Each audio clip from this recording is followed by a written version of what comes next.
et bienvenue dans cette nouvelle capsule sur l'affirmation de l'État dans le Royaume de France à l'époque moderne. Allez, on se remet un petit peu dans le contexte. Au XVIe siècle, la France, c'est seulement un territoire qui est encore morcelé, qui est dirigé par un roi dont le pouvoir est encore régulièrement contesté, en particulier par les grands princes. Au XVIe siècle, tout va changer assez rapidement, finalement.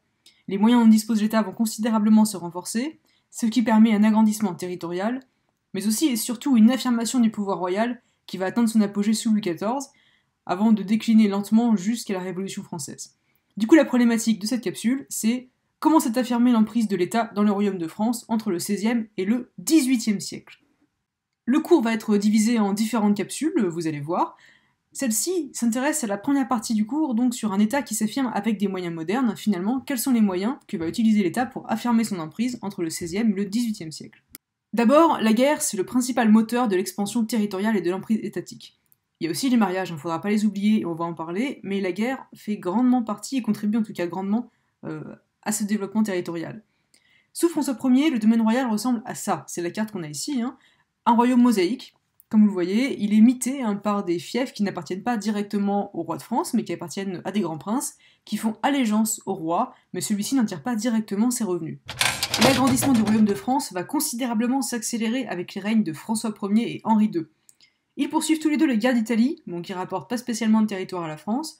On sait seulement que François Ier est victorieux à Marignan en 1515, c'est le genre de date que connaissaient nos grands-parents. En fait, leur règne permet surtout d'annexer la Lorraine et une grande partie du centre de la France actuelle, ainsi que la Bretagne par le mariage de Claude de France avec François Ier. Carte suivante avec Henri IV. Celui-ci agrandit encore le royaume de France en apportant la Navarre à la France quand il se marie avec Marie de Médicis. Il apporte aussi les guerres de religion en bonne partie, mais ça on en reparlera un peu plus tard. Par contre, ce qu'il faut retenir, c'est ce qu'on voit sur cette carte, c'est qu'au début du XVIIe siècle, le royaume de France est désormais quasiment continu. On avance un peu dans le temps, règne de Louis XIV. Alors c'est là que le royaume connaît le plus de fluctuations. En effet, le roi Soleil fait constamment la guerre. D'abord la guerre de dévolution, qui lui permet de récupérer la Franche-Comté et une partie des Flandres, puis la guerre de Hollande, qui permet d'annexer de manière temporaire une bonne partie des provinces unies espagnoles avec le traité de Nimègue, mais ça suffit pas. Si Louis XIV, il est très ambitieux, on le sait. Avec la Ligue d'Augsbourg, c'est l'Alsace qui est désormais annexée, et finalement il faut attendre la fin de la guerre de succession d'Espagne, qui est désormais dirigée par un Bourbon, par le petit-fils de Louis XIV. Voilà, c'est un petit peu compliqué, on va pas rentrer dans les détails, c'est pas la peine de les connaître pour vous de toute manière. Tout ce qu'il faut savoir, c'est qu'en gros, en 1713, les frontières du royaume vont un petit peu se stabiliser avec le traité d'Utrecht, donc à la toute fin du règne de Louis XIV. Dernière carte du royaume, c'est Louis XV qui va parachever justement l'union du royaume de France en récupérant la Lorraine, suite à une succession, une affaire légale, voilà. Même pas besoin de faire la guerre.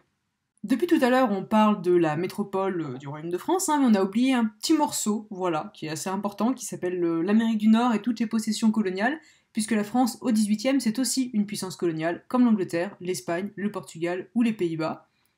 Et si finalement, on l'a vu, le royaume s'agrandit considérablement à l'époque moderne sur le territoire européen, au XVIIIe siècle, on voit la perte de la quasi-totalité des terres coloniales en Amérique du Nord, suite notamment à la guerre de 7 ans. Si on résume la situation, de François Ier à Louis XVI, le royaume de France est plongé dans un état de guerre quasi permanent, ce qui va contribuer à renforcer considérablement le pouvoir royal et l'emprise de l'État sur le royaume. Bon, c'est pas tout à fait une révélation ni une nouveauté, déjà au Moyen-Âge, et en particulier lors de la guerre de 100 ans, au XIVe siècle, la guerre avait permis non seulement l'agrandissement du territoire, mais aussi la mise sur pied d'une armée professionnelle. Je vous rappelle un petit peu, auparavant, le roi devait faire appel au ban et à l'arrière-ban, c'était le lien feudo-vassalique, la vassalité, tout ça, pour mobiliser ses troupes.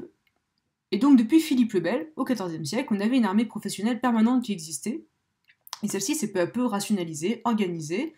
Finalement, les populations littorales sont incorporées dans la marine, ils n'ont pas le choix, et entre 1688 et 1715, donc sous le règne de Louis XIV, on a 1,2 million de Français qui sont mobilisés dans l'armée de terre. Donc première conséquence évidente de la guerre, on a une armée professionnelle permanente organisée. Deuxième conséquence encore plus importante, c'est que l'impôt passe de temporaire à permanent. Décidé pour soutenir l'effort de guerre du roi, la guerre étant devenue l'état naturel du royaume, ces impôts deviennent permanents, qu'ils soient directs, c'est le cas de la taille en particulier, ou indirects comme la gabelle qui est un impôt sur le sel.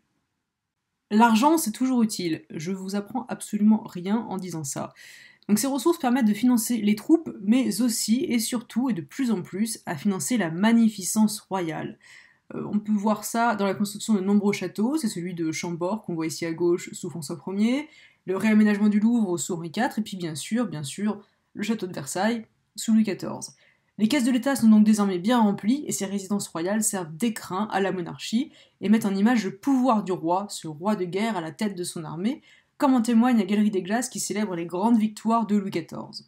Enfin, si la puissance du roi est mise en scène à la cour, elle se dessine aussi en province avec la création de dizaines de forts dessinés par Vauban à la fin du XVIIe siècle. Ce sont des ouvrages défensifs, le royaume est en guerre permanente, je vous rappelle, mais aussi des ouvrages d'art qui montrent justement la puissance et la grande capacité de la France à dominer son territoire. Donc si on résume les points clés de cette première partie, l'état de guerre permanent du royaume permet la professionnalisation de l'armée, la création d'impôts permanents, qui permettent donc d'enrichir la couronne, ce qui permet donc une propagande royale accrue et le développement d'un réseau de forteresses en province. Et donc tout ça permet une emprise politique et administrative croissante. Le pouvoir royal change de nature. Si le roi était le premier des seigneurs du royaume au Moyen-Âge, à partir du XVIe siècle, des théoriciens affirment que le roi tient son pouvoir directement de Dieu. On parle donc désormais d'une monarchie de droit divin. Ce qu'on voit et ce contrat entre Dieu et le roi est mis en lumière dans le rituel du sacre. Les pouvoirs du roi s'étendent ainsi graduellement sur toute la période moderne. Au XVIe siècle, le roi s'appuie sur son conseil pour gouverner, et Henri II crée 4 secrétaires d'État en charge d'un quart du territoire chacun. En cas de crise, il réunit les États généraux pour prendre conseil, avec des représentants des 3 ordres, je vous rappelle, clergé, noblesse et tiers-État. En province, ce sont les parlements et les baillis et sénéchaux qui sont en charge d'enregistrer les actes royaux et de rendre la justice, et ils sont aussi en charge du domaine royal, de la gestion du domaine royal, et du prélèvement des impôts. Sous Louis XIII, le gouvernement se restreint. Suite aux régences, la période pendant laquelle le roi est mineur, le roi s'appuie avant tout sur son principal ministre pour gouverner. C'est d'abord le cardinal de Richelieu, qui est un grand mécène et qui a créé notamment l'Académie française, puis le cardinal Mazarin. À la mort de ce dernier, Louis XIV décide alors de gouverner seul. Il prend conseil auprès de ses ministres, mais c'est lui et lui seul qui décide des grandes politiques du royaume. On a donc une affirmation du pouvoir du roi. En parallèle, on a aussi une centralisation croissante. Tout ou presque se décide depuis la résidence royale, depuis la capitale.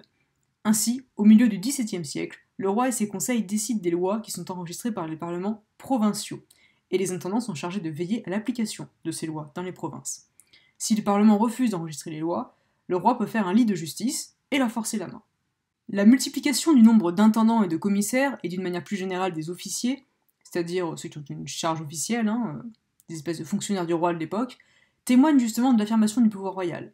On passe de 8000 officiers sous François Ier à 60 000 sous Louis XIV.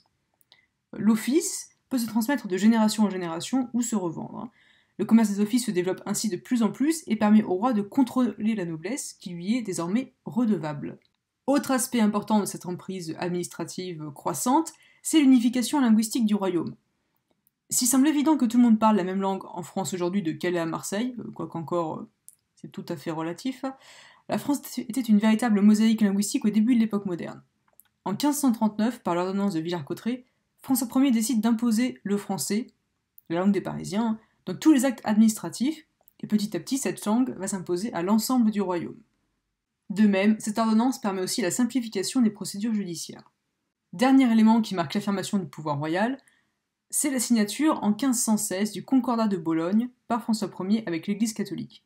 Désormais, c'est le roi seul qui décide de la nomination des évêques et des abbés du royaume. Il contrôle donc l'Église de France, c'est ce qu'on appelle le gallicanisme, l'indépendance de l'Église catholique française par rapport à Rome. Certains historiens parlent donc du développement d'une culture de l'obéissance qui s'impose à toutes les provinces et à toutes les couches de la société. Les parlements perdent leur droit de remontrance au XVIIe siècle et les États généraux ne sont plus convoqués du tout à partir de 1614. C'est ce qui a conduit finalement à la théorisation de ce qu'on appelle communément l'absolutisme du pouvoir royal.